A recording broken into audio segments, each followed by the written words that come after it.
One of the biggest premieres of this year's Sundance Film Festival is the feature directorial debut of actress Rebecca Hall. She writes and directs the film Passing, based on a novel. Is the novel of the same name? Yes. Yeah. Yeah, based on a novel of the same name.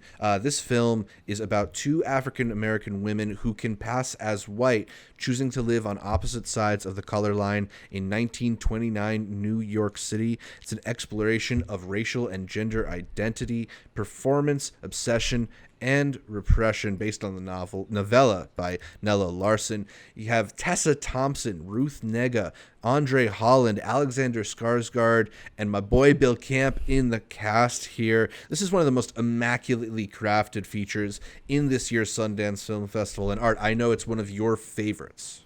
Did you say André Holland? Because you got to give my man some respect too. André Holland's in the movie as well. I immediately, after watching it, searched for the book.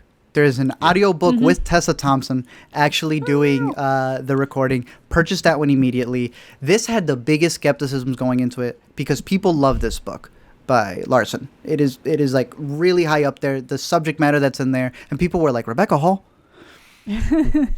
Information's been there the entire time. And one of the first things she said as soon as in the Q&A was talking about her own background and how her own grandparent was passed, her own mother was passing. I thought this woman was British. I had no idea her mom was from Detroit. And then you realize how it took her 14 years to write this story, and Sundance gave her the opportunity to do so. And then you have Tessa, who's been in things like Dear White People, where that's a huge subject matter in there with being biracial. Ruth has been in Loving, which is another movie about being biracial. I'm not saying it's my favorite of the fest, but it has not left my mind. Even the criticisms I had for it, for the way that it looked, I was like, why does it look this way? It is actually a part of the story about colorism, a part of the story about not just seeing things in black and white, but seeing the gray areas of what's in there. I'm so excited to read the book. She has been doing interviews galore. I have been enjoying the movie more and more the more that I read about it. Like the fact that producers told her, Rebecca, I don't know what you... Wait, that's your backstory? I fell in love with this movie. Please tell me y'all loved it the same way I did. I don't think I loved it as much as you. Okay. But I will say the second it was done, I was like, I need to find the source material. I need to read the source material because I felt that it's a weird way to put this because I feel like she had so much love for the source material that she felt the need to try to put absolutely everything that was in that source into the movie, and I felt like that meant she couldn't necessarily always take the time to drive home certain things as far as it could have been. I don't necessarily think that everything needs to be driven home super hard, but I don't know. I just it's just one of those things. I feel like maybe with a little bit more time, certain areas could have been explored more. But then I actually also started looking into it, and some things that I thought maybe she danced around was also something that was just kind of hinted at in the novel or the novella as well. So I'm like, okay, maybe these were intentional choices, but I will say that anything that immediately makes me want to go out and read the book has at least had some kind of impact. And I do think it was handled really well. And it's definitely something I'll be revisiting. And like Art, it hasn't really left my mind. And it's kind of like, I appreciate it the more I think about it. I appreciate it the more I kind of look into what went into making it. And kind of like a lot of other people, this was one of those ones that when I heard about it, my brain was kind of immediately like, how are they going to handle this? How is this going to happen? Especially, there's so many ways that it could go wrong. But I feel like it was really good, and I felt like it handled the topics well. I just think that certain topics but could have been handled more, I guess, more effectively. Okay. Yeah. It's definitely a movie that relies a lot on its subtext rather than text. Although, to contrast that, I think there's this pretty amazing scene that happens, like almost one of the first scenes in the film in a hotel suite, where it's not subtext. Things are addressed directly. And, we're watching everything from home, but what I would give to hear that conversation in a theater full of people that happens in that hotel room, because it's just some really crazy situational fluidity, the kind of like thing that's fraught with so much tension and complex layers that I was immediately pulled into the world of this movie, and then it becomes a little bit more backgrounded, and it becomes a little bit more about resentment and jealousy, and lets you feel the world out. And to me, I did actually really like living in that world. I thought the way that it was crafted was just so beautifully done. Artists talked a lot about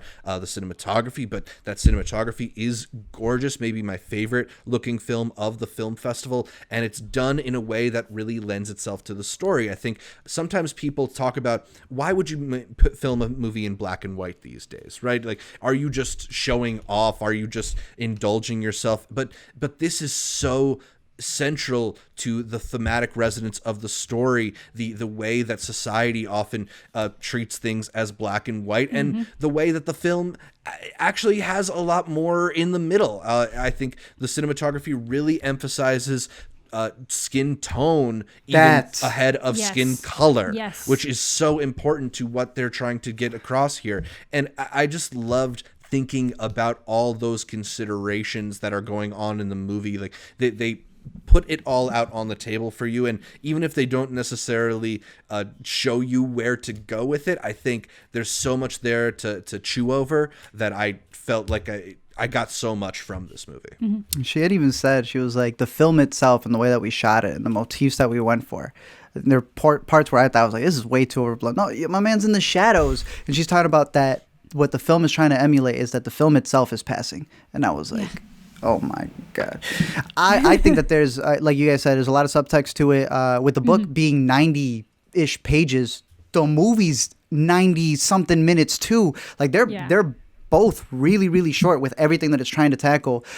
I think I really wanted to watch it again, but it's sold out. I can't even be mad about that.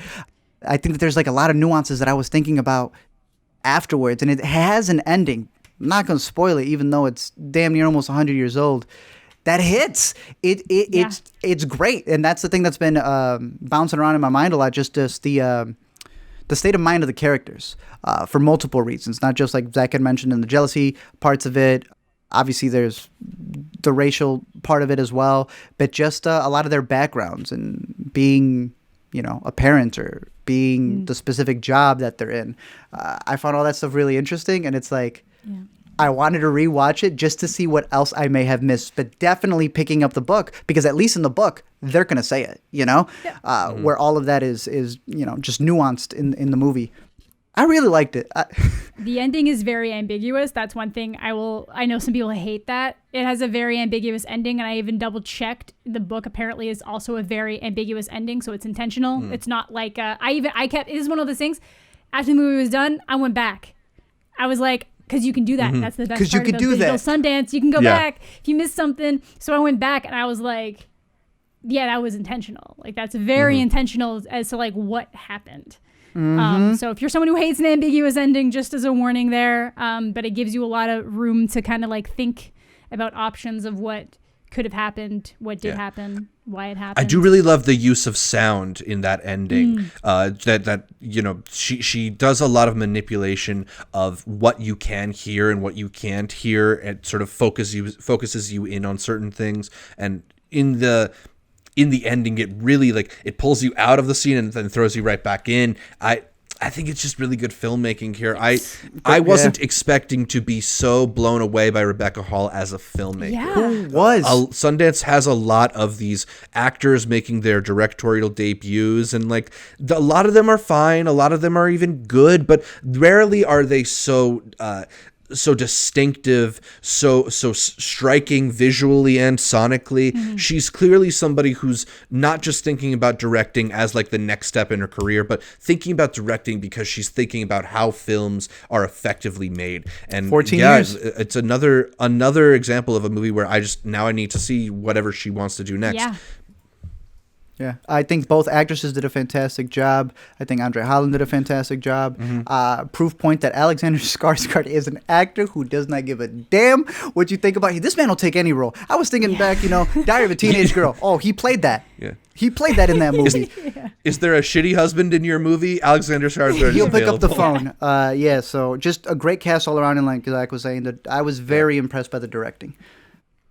Do you think any elements here might ultimately be Oscar contenders next year? because I definitely could see cinematography, and I feel like both Ruth and Tessa are giving excellent performances here. Yeah, people have been talking up Ruth as well, like a lot, I mean. And then Tessa did a great job, and it's a much more subdued role for her than what we're used to. The moments where she seems to shine through as like the Tessa Thompson we seem to know is with her conversations with, I can't remember the character's name, but it's the guy that she runs the convention with, not the convention, but the committee with. Bill Camp is the actor. Yeah, Bill Camp. So when she has the conversations with him, that's when you get I feel like the most Tessa Thompson that you might be used to, and the rest is so just kind of like prim, proper, reserved, and it's interesting. So I think she did a really good job kind of stepping out of her usual zone for movies. Definitely. Mm-hmm. Yeah, it's certainly a highlight of the festival, not just so far, but in general. It's going to be one of the ones that really, I think, gets buzzed about throughout the year. So check it out if you can, even though the tickets are sold out right now. Maybe it picks up an award. We'll see. We'll see. Yep. We'll see. Yeah.